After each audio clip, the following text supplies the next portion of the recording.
नमस्कार, पीसे सिंप्लीफाइड के यूट्यूब चैनल में आप सभी लोगों का स्वागत है। 17 जनवरी 2025 का करंट अफेयर्स हम पढ़ेंगे। चलिए शुरू करते हैं। सियाचिन ग्लेशियर, कुछ दिन पहले भी हम लोगों ने सियाचिन ग्लेशियर के बारे में जाना। आज फिर से सियाचिन ग्लेशियर न्यूज़ में है, क्योंकि हाल ही में रिलायंस जियो ने सियाचिन ग्लेशियर में 4G और 5G सेवाओं शुरू करने की बात की या शुरू की। सियाचिन ग्लेशियर के बारे में थोड़ा सा जान लेते हैं। ये देख रहे हैं आप, यहाँ पर है सियाचिन ग्लेशियर।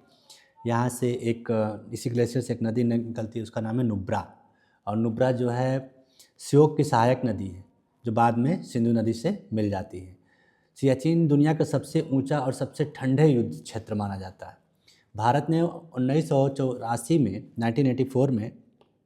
1984 में ऑपरेशन मेघदूत के तहत इस क्षेत्र पर नियंत्रण स्थापित किया था। अच्छा, जो सियाचिन ग्लेशियर है, एक ग्लेशियर फेडचेंको ग्लेशियर है, जो तजाकिस्तान में है, और यह गैर ध्रुवीय ग्लेशियर है जो सबसे बड़ा है। उसके बाद दूसरे नंबर पे आता है गैर ध्रुवीय ग्लेशियर के रूप में सियाचिन ग्लेशियर। ठीक है, और इस ग्लेशियर को पेडमॉन्ट ग्लेशियर भी कहते हैं। क्यों? पेडमॉन्ट एक ऐसा क्षेत्र होता है जो किसी पर्वत या पर्वत श्रृंखला के आधार पर स्थित होता है। पेडमॉन्ट शब्द इटावली वर्ड से लिया गया है, इटालियन वर्ड है, जो पाइड और मॉन्टे से बना है, जिसका अर्थ है पैर और पहाड़ी। उदाहरण के लिए पेडमॉन्ट झीलें, पेडमॉन्ट ग्लेशियर, है ना, इस तरह की चीज़ें हैं। दक्षिण पूर्वी अलास्का में मालस्पिन्ना ग्लेशियर जो है दुनिया का सबसे बड़ा पेडमॉन्ट ग्लेशियर माना जाता है। ठीक है। अच्छा, कुछ और जान लेते हैं कि जो PCS के एग्ज़ाम में पूछा जाता है कि कौन सा ग्लेशियर कहाँ पर है ना। तो जैसे बटुरा ग्लेशियर जम्मू कश्मीर में है, काराकोरम पर्वत श्रृंखला के बीच में है। हिस्पर, इसका आप लोग इस पर एक कितने किलोमीटर में फैला हुआ है, इसको आप लोग नोट डाउन कर लेंगे अपने से। ठीक है। हिस्पर ग्लेशियर जम्मू कश्मीर में है, ये भी काराकोरम रेंज पर है ना। बाल्टोरो ग्लेशियर, ये भी जम्मू कश्मीर में है ना। चोमोलुंगमा ग्लेशियर, ये भी जम्मू कश्मीर में है। गार्डविन ऑस्टिन ग्लेशियर लद्दाख में है ना। ठीक, कुछ और ग्लेशियर हैं, जैसे केवला शिगरी ग्लेशियर हिमाचल प्रदेश में है। गंगोत्री ग्लेशियर उत्तरकाशी उत्तराखंड में है ना। बंदरपूंछ ग्लेशियर उत्तराखंड में है। मिलम ग्लेशियर उत्तराखंड में है। ऐसे जितने भी छोटे छोटे बड़े बड़े ग्लेशियर हैं, उनका नाम आप नोट डाउन करके रख लेंगे और याद कर लेंगे। ठीक है, चलते हैं नेक्स्ट। शिकारी देवी वन्यजीव अभ्यारण्य। केंद्र सरकार ने शिकारी देवी वन्यजीव अभ्यारण्य के आसपास के क्षेत्र को इको सेंसिटिव जोन के रूप में नामित किया गया है, और यह जो अभ्यारण्य है हिमाचल प्रदेश के मंडी में स्थित है। ठीक है। शिकारी देवी, यहाँ पर एक देवी है, उनका नाम है शिकारी देवी। उन्हीं को समर्पित एक मंदिर है, और इसी मंदिर के नाम पर इस अभ्यारण्य का नाम शिकारी देवी अभ्यारण्य रखा गया है। इसे वर्ल्ड लाइफ इंटरनेशनल द्वारा महत्वपूर्ण पक्षी क्षेत्र के रूप में भी मान्यता प्राप्त है। ठीक है, और यहाँ पर शीतोष्ण वन पाए जाते हैं। देखिए, यहाँ पर कुछ राष्ट्रीय उद्यान हैं हिमाचल प्रदेश के, जो इस चित्र में दिए गए हैं। जैसे कुछ राष्ट्रीय उद्यान जो great Himalaya national park, pin valley राष्ट्रीय उद्यान, है ना, इंदर किला, सिम्बलबारा, ये सब राष्ट्रीय उद्यान हैं। मेन इम्पॉर्टेंट ये दोनों हैं, ग्रेट हिमालय नेशनल पार्क और पिन वैली राष्ट्रीय उद्यान। ठीक है, चलिए नेक्स्ट चलते हैं। स्वामित्व योजना। अभी हाल ही में प्रधानमंत्री नरेंद्र मोदी जी ने स्वामित्व योजना के तहत 10 राज्यों और 2 केंद्र शासित प्रदेशों के 50,000 से अधिक गांवों के 65 लाख से ज़्यादा संपत्ति मालिकों को संपत्ति कार्ड वितरित किए। जो योजना है पुडुचेरी, अंडमान निकोबार द्वीप समूह, त्रिपुरा, गोवा, उत्तराखंड और हरियाणा में यह पूरी तरह से लागू हो चुका है। ठीक है। इस योजना की शुरुआत जो है की गई थी 24 अप्रैल 2020 को राष्ट्रीय पंचायत दिवस के अवसर पर इस योजना की शुरुआत की गई थी। और इसका जो नोडल मंत्रालय है वह पंचायती राज मंत्रालय है। जो नोडल विभाग है या मंत्रालय है वो कौन है? पंचायती राज मंत्रालय इसका नोडल है। ठीक है, नेक्स्ट चलते हैं। PM वाणी योजना। ट्राई ने PM वाणी योजना के तहत वाईफाई सेवा प्रदाताओं के लिए इंटरनेट शुल्क को खुदरा ब्रॉडबैंड की दर से 2 गुना करने की सिफारिश की है। ठीक है, और जो प्रधानमंत्री वाणी योजना की जो शुरुआत हुई थी दिसंबर 20 में शुरू हुई थी वाईफाई एक्सेस नेटवर्क इंटरफेस यानी पीएम वाणी योजना, ठीक है। और इसका लक्ष्य है ग्रामीण क्षेत्रों में डिजिटल संचार अवसंरचना का निर्माण करना और सार्वजनिक वाईफाई हॉटस्पॉट का प्रसार करना, ठीक है। स्थानीय दुकानदारों को इसमें शामिल किया जाएगा, उनको लाइसेंस दिया जाएगा, शुल्क या पंजीकरण के लिए पब्लिक डेटा ऑफिस स्थापित करने की छूट दी जाएगी, है ना, जिससे इंटरनेट कनेक्टिविटी सुधार हो सके, ठीक है। ओके, नेक्स्ट चलते हैं। भारत में अंतरिक्ष मानव रहित डॉकिंग हासिल की, है ना। देखिए बहुत बड़ी घटना है यह। भारत ने अभी एक महत्वपूर्ण अंतरिक्ष उपलब्धि हासिल की, जिसमें यह जो है संयुक्त राज्य अमेरिका, रूस, चीन के बाद चौथा देश बन गया जो अंतरिक्ष में मानव डॉकिंग की क्षमता विकसित किया है। डॉकिंग मतलब यार्ड टाइप का, जिसमें आप जुड़ सकें, है ना। इस मिशन में भारत ने स्वदेशी डॉकिंग सिस्टम का इस्तेमाल किया है, ठीक है। और डॉकिंग का जो बेसिकली महत्व क्या है कि यह तकनीक भारत को जो भविष्य में इस अंतरिक्ष स्टेशन स्थापित करने में मदद करेगा। यह तकनीक भारत के मानव अंतरिक्ष मिशनों को सक्षम बनाएगा, ठीक है।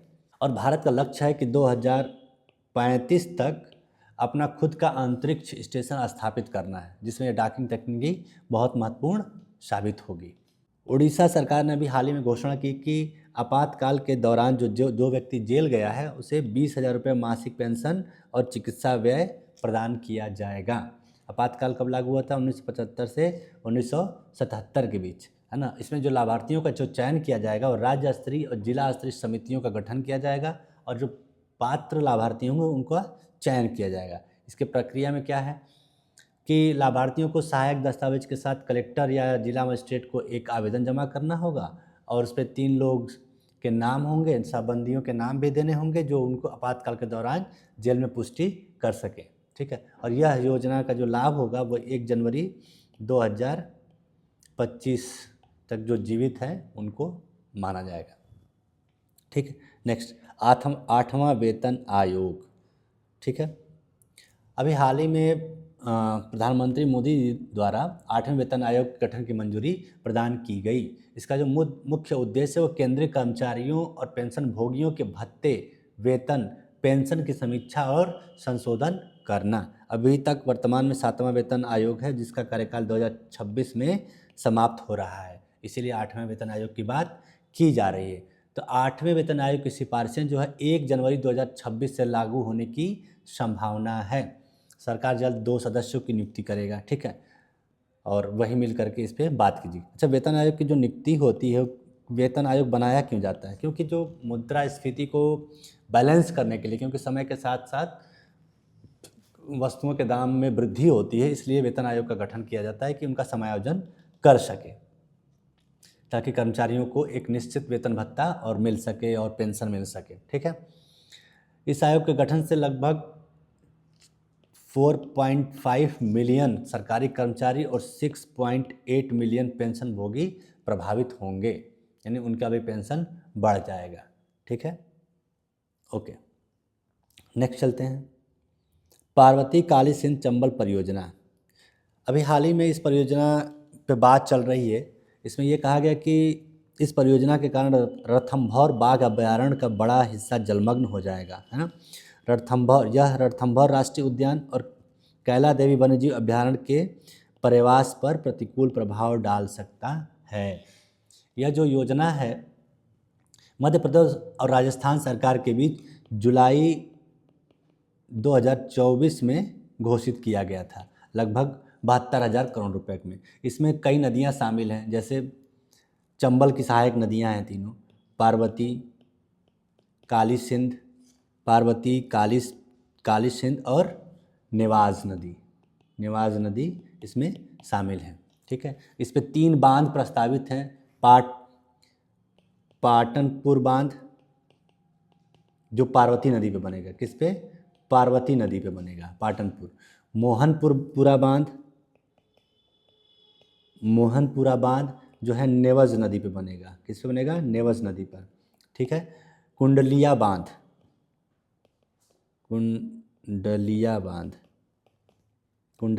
जो है काली सिंध पे बनेगा। ये याद रखना है कौन सा बांध किस नदी पे बनेगा। थोड़ा सा नदियों के बारे में जान लेते हैं। जो चंबल नदी है, चंबल नदी का उद्गम कहाँ है? जानापाव पहाड़ी, जानापाव पहाड़ी पर। यह जानापाव पहाड़ी इंदौर मध्य प्रदेश के पास है। यमुना की यह सबसे बड़ी सहायक नदी है।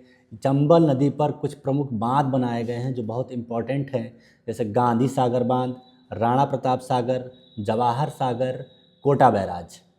ठीक है। नेक्स्ट है पार्वती नदी। इसका उद्गम जो है सीहोर में हुआ, सीहोर से हुआ। ठीक है। और इसका विलय चंबल नदी में होता है, कोटा राजस्थान में। ठीक।